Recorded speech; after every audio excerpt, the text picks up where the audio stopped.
Bonjour à tous. N'hésitez pas à vous rapprocher. Oui, au deuxième rang, il y a de la place. Vous voulez pour bien voir. Voilà, Marine Neuville, directrice du Fonds pour l'insertion des personnes handicapées dans la fonction publique.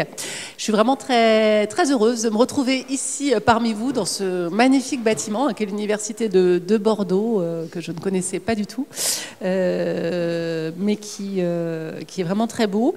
Et puis on a pu échanger aussi avec l'ensemble des équipes qui travaillent dans cette université, mais elles prendront la parole tout à l'heure. Il y a un très bel engagement aussi au sein de l'université de Bordeaux envers les personnes en situation de handicap. J'ai pu échanger avec quelques personnes du réseau des ambassadeurs handicap, qui est une très belle initiative. Je la garde en tête parce que, effectivement, je pense qu'elle gagnerait à être déployée dans d'autres universités ou même d'autres employeurs publics de grande taille. Donc bravo à vous pour votre engagement. On n'est pas là ici par hasard. Et puis pour nous aussi, au FIPHFP, c'est important de venir vous retrouver en région, puisque nous sommes un établissement public national.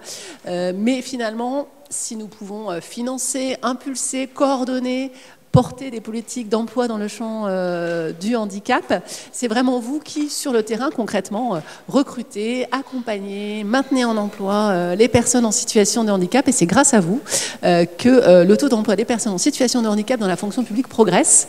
Et il n'a jamais été aussi bon, puisque fin 2023, il était de 5,66% pour l'ensemble des versants de la fonction publique. Donc on n'est plus très loin de la référence des 6%, même si bien sûr, ces 6%, c'est une référence.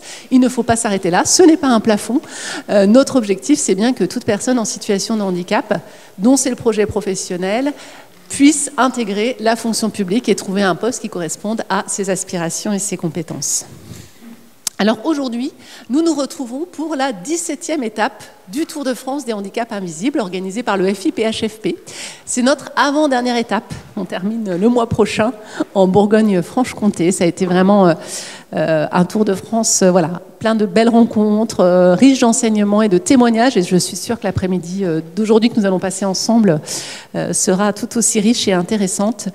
Et pour nous, cette thématique du handicap invisible, elle nous tient à cœur. C'est non seulement un axe, un programme exceptionnel qui a été voté pour le comité national du FIPHFP en 2022, mais c'est surtout que le handicap invisible, c'est le principal handicap dans le monde du travail, puisqu'on dit que 80% des personnes en situation de handicap qui travaillent ont un handicap qui ne se voit pas. Et donc c'est très important pour nous de rendre visible ce handicap invisible. On a déjà développé un certain nombre d'aides, un guide du handicap invisible également, qu'on a dû vous remettre en arrivant. Nous avons pu soutenir aussi des projets portés par certaines associations, mais il faut continuer. Il faut aller plus loin dans ce domaine et mieux connaître ces handicaps qui sont méconnus, qui pour certains peuvent faire peur ou créer des craintes non fondées en fait. Et notre objectif à travers ce Tour de France, finalement, c'est de mieux connaître le handicap invisible pour savoir comment mieux accompagner les personnes concernées et faire en sorte qu'elles aient un parcours professionnel réussi au sein de l'administration. Alors, dans chaque région, nous avons abordé un type de handicap invisible différent. On a fait beaucoup de choses. Le cancer, les troubles du neurodéveloppement, le déficit visuel, les troubles 10. Et aujourd'hui, notre étape porte sur les troubles auditifs. C'est la première fois qu'on s'intéresse à ce handicap, alors que finalement, c'est un handicap qui est extrêmement présent et qui a de réels impacts pour les personnes concernées, à la fois dans leur vie personnelle, mais bien sûr dans leur vie professionnelle. D'ailleurs, parmi toutes les aides que le FIPHFP propose aux employeurs publics et aux personnes en situation de handicap, les aides pour les prothèses auditives font partie des aides les plus sollicitées. En nombre de demandes, c'est la deuxième aide. Ainsi, en 2023, on a eu près de 2400 dossiers de demande d'aide pour des prothèses auditives. Et en termes de montant, la troisième, puisque en 2023, nous avons dépensé 2,5 millions d'euros pour le financement de cette aide aux prothèses auditives. Et c'est un enjeu tellement important pour nous, le handicap auditif, qu'on a souhaité d'ailleurs, avec le comité national, aller encore un petit peu plus loin dans l'appui financier qu'on pouvait apporter aux personnes en situation de handicap concernées. Et à compter du 1er janvier prochain, notre catalogue des aides va évoluer. Je vous l'annonce en exclusivité. Et donc, nous pourrons prendre en charge, au-delà des prothèses auditives proprement dites, des accessoires qui sont indispensables au bon fonctionnement des prothèses auditives. Alors là, je m'adresse un peu aux spécialistes. Les systèmes cross ou bicross, le microphone déporté, le chargeur et l'assurance. Donc ça n'a l'air de rien, mais c'était une vraie demande et une vraie attente des personnes et des agents en situation de handicap. Et on va pouvoir donc accompagner encore mieux les personnes qui ont besoin de ces aides techniques pour travailler dans de bonnes conditions. Mais au-delà de Z, le handicap auditif, bien sûr, recouvre des situations très, très diverses, parfois complexes. Et c'est pour ça qu'il est vraiment important qu'on se mobilise tous, employeurs publics, partenaires, pour mieux accompagner les personnes concernées. Et cet après-midi, nous aurons justement des témoignages, des tables rondes pour mieux comprendre ce handicap et partager les difficultés rencontrées, mais aussi les bonnes pratiques et nous aider à mieux accompagner les personnes en situation de handicap auditif. Et pour terminer, parce que je ne voudrais pas être trop longue, je vais saluer le travail réalisé pour la réussite de cet événement, qui a demandé quand même beaucoup de temps et d'investissement. Donc bien sûr, Florence Guéry, directrice territoriale handicap de la région Nouvelle-Aquitaine, qui vous dira quelques mots tout à l'heure. Et puis, Nicole Freinet, directrice de la communication du FIPHFP, qui a été à l'origine de ce Tour de France et qui accompagne depuis presque 2 ans chacune des étapes, avec toujours autant d'énergie et d'implication. Donc merci à vous, et puis merci à vous tous ici présents qui avez pris du temps pour vous libérer, alors même que je sais que la période n'est pas forcément facile. Pour certains d'entre vous, vous êtes très mobilisés par la préparation de la prochaine semaine européenne pour l'emploi des personnes en situation de handicap, dans une dizaine de jours. Donc merci d'avoir pris ce temps pour échanger ensemble sur ce sujet qui nous tient à cœur. Et puis, je nous souhaite une très belle après-midi riche d'échanges et de rencontres.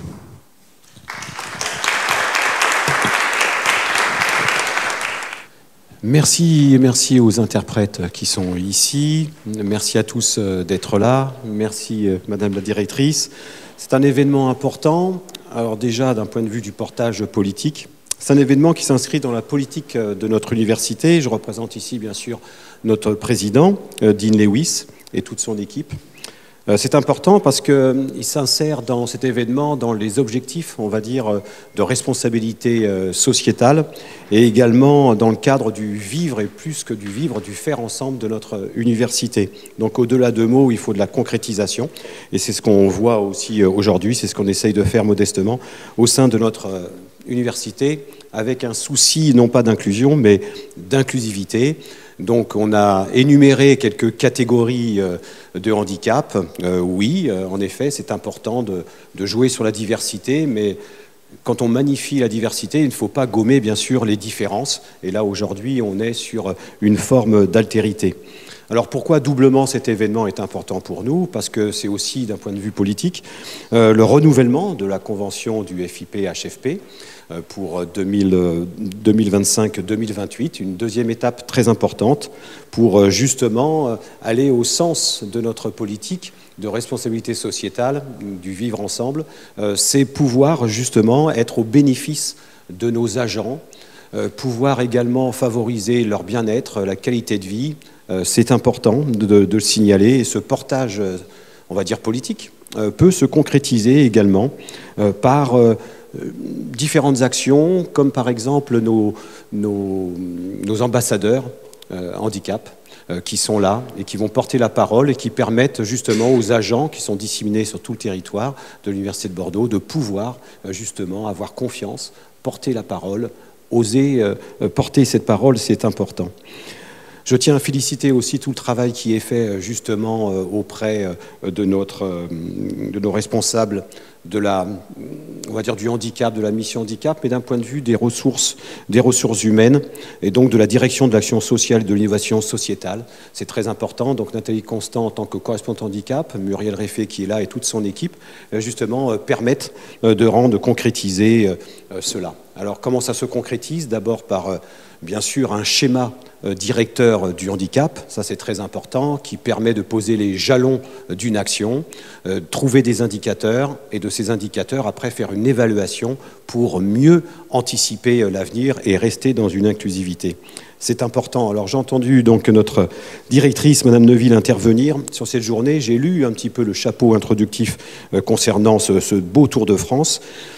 Oui, ça permet de mieux connaître, ça permet de mieux sensibiliser, ça permet de mieux former, d'avoir un accueil aussi plus important, l'accueil au sens profond du terme bien entendu, assurer des prestations spécifiques pour que la personne soit vraiment incluse au sein de l'université, et aussi tous nos partenariats qui nous entourent. Et donc cette journée, j'ai entendu Mme Neuville qui parlait d'avoir justement, d'attirer l'attention sur une forme d'altérité. C'est exactement ça. Si on ne connaît pas l'altérité, on aura du mal à reconnaître la personne en situation de handicap. N'oubliez pas que le premier miroir, c'est l'autre, et le miroir peut être déformé, déformant, brisé, et dans ce cas-là, ça nous met en situation de handicap. Vous voyez, ça c'est important. Il n'y a pas simplement que l'environnement physique, il y a aussi l'environnement humain, mais je pense qu'on va l'entendre toute la journée. Alors d'un point de vue structurel, c'est important. L'environnement spatial joue, ça s'appelle l'environnement physique. Il est porteur, bien sûr, d'altérité, de déficience. Comme on dit en psychologie, on va dire de l'environnement. L'environnement physique n'est pas simplement des simples décors, mais ils influencent nos manières d'être et de faire. Et le regard de l'autre est aussi très important. Donc il n'y a pas que l'environnement physique, il y a aussi l'environnement humain qui est important pour nous à signaler. Alors dans ce cadre-là, nous on essaye dans notre politique d'aider justement au travers de ces actions, aussi bien le recrutement, par la sensibilisation, par la formation, par la connaissance des choses, par le vivre, le co-éprouver. Mais ce qui est important aussi, c'est recruter, maintenir dans l'emploi, et quand il faut, parfois, malheureusement, bifurquer dans sa trajectoire professionnelle, tenir compte également de cela, et donc des reclassements ou des changements d'affectation. C'est pour ça que notre université s'inscrit complètement dans l'inclusivité, c'est-à-dire que les personnes participent pleinement d'un point de vue plus horizontal aux actions. C'est donc quelque part essayer de s'intégrer selon ses moyens pour justement pouvoir être inclus selon mes besoins. C'est un lien réciproque, émancipateur, et pas un simple objectif à atteindre qui peut être déstabilisant quand malheureusement l'inclusion qui est affichée n'est pas justement concrétisée. Donc c'est un processus partagé par d'agents qu'on doit faire tous ensemble, et je pense que ça va être l'objet de certains de nos regards, qui peut être lié à des biais cognitifs, des mauvaises représentations sur autrui, qui va discriminer les personnes, et c'est tout le travail des ateliers et des conférences qui va venir. Je vous remercie encore pleinement d'être venu ici à l'Université de Bordeaux. On a essayé de vous accueillir au mieux, et puis merci Madame la Directrice, de toute votre équipe. Vous êtes à l'avant-dernière étape, il n'en reste plus qu'une, je crois que c'est à Dijon, on m'avait dit. Eh bien, je vous souhaite une bonne fin de Tour de France.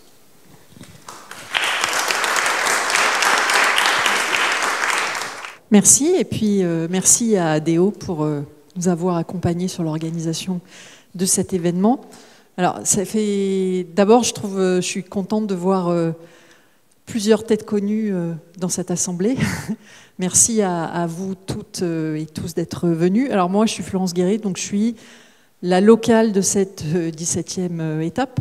Je suis la directrice territoriale pour cette belle et vaste région composée de 12 départements, 12 territoires aux spécificités, aux contextes bien différents.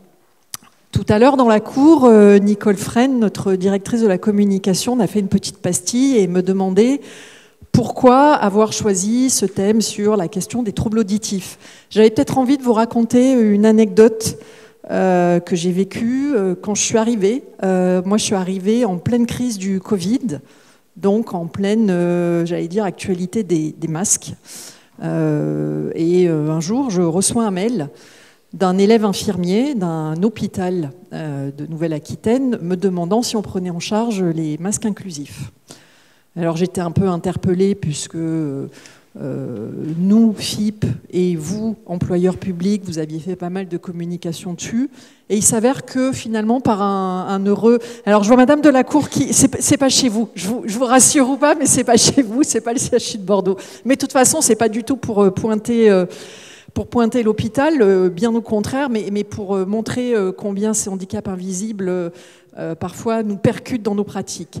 Le heureux hasard a fait que en fait, j'avais un échange avec la référente handicap, puisqu'en fait c'était un hôpital avec lequel on était conventionné, et je lui évoque ça, sans forcément mentionner le nom de la personne, mais des élèves infirmiers, il n'y en avait pas 36. En fait, il s'avère que cette personne, qui n'entendait pas, jusqu'à présent, je veux dire, tant qu'il n'y avait pas les masques, elle faisait avec, elle avait dit à personne, puis là, elle était, entre guillemets, un peu arrêtée dans sa course et son courage. Et moi, ça m'a beaucoup servi de leçon pour d'abord voir à quel point, parfois, d'abord combien il était important de sensibiliser et, je veux dire, de décontracter un petit peu tout le monde sur ces questions de handicap et de RQTH. Et puis aussi, on le sait tous, moins vous dites votre handicap, plus vous avez des chances qui s'aggravent. Donc c'est aussi pour ça, moi, que j'ai choisi ce thème. Et juste pour terminer, pour revenir sur la question du handicap invisible, Jérôme Audon va nous rappeler quand même les enjeux et la multiplicité des critères. Je pense qu'on a aussi, nous, employeurs publics, nous, FIP, on a aussi une responsabilité sur, au-delà de montrer combien ça existe, aussi comment il faut qu'on apprenne aussi, c'est bien de l'identifier, c'est encore mieux si on est OK pour le compenser à la hauteur des besoins.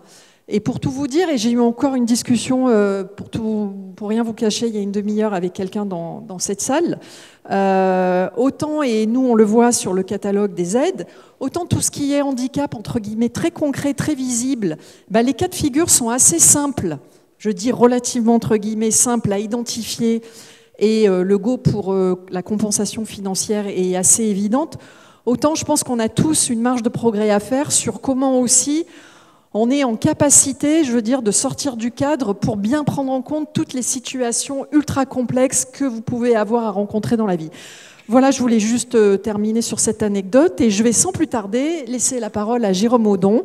On vous a concocté un après-midi qu'on espère le plus vivant, interactif et concret. Merci à vous toutes et à tous. Merci beaucoup. Eh bien, alors, il me revient l'honneur de vous dire quel va être le menu de cet après-midi. Je tenais d'abord, bien sûr, à remercier l'université qui nous accueille aujourd'hui et qui est un des piliers, évidemment, des événements que nous organisons assez régulièrement avec les référents handicap. Donc, moi aussi, je reconnais un certain nombre de visages. Aujourd'hui, c'est un peu singulier sur le handicap auditif dans une salle magnifique, mais dont les capacités acoustiques ne sont pas forcément les meilleures. Donc si vous voyez ralentir par rapport à l'habitude que vous avez de m'entendre parler très très vite en général, c'est pour les besoins de la cause. Et certains d'entre nous aujourd'hui souffrent plus que d'autres, et je fais partie de ceux qui commencent à avoir une oreille qui se détériore. Voilà. Puisqu'il faut exprimer son handicap, comme le disait Florence. Je vais commencer par là. Cet après-midi, nous allons passer en revue 3 choses. La première, c'est essayer d'être un peu plus au clair avec ce qu'est ou ce que n'est pas le handicap auditif. Alors, on n'est pas dans un symposium médical, donc on va avoir quelques aspects, mais on ne va pas aller forcément très très loin dans les aspects, on va dire, médicaux, physiologiques, mais quand même, malgré tout, je sais que l'équipe de l'IRSA nous a préparé quelque chose. On va aussi essayer de comprendre ce qu'on appréhende, on va dire, d'une manière naturelle, et ce qu'on appréhende mal, peut-être, de ce qu'est ou ce que sont d'ailleurs les handicaps auditifs, parce qu'il n'y a pas qu'un handicap auditif, il y a en fait une variété très très importante. Et puis évidemment, on ne pouvait pas s'attendre à moins avec le FIP, on va faire un glissement vers les impacts que le handicap auditif peut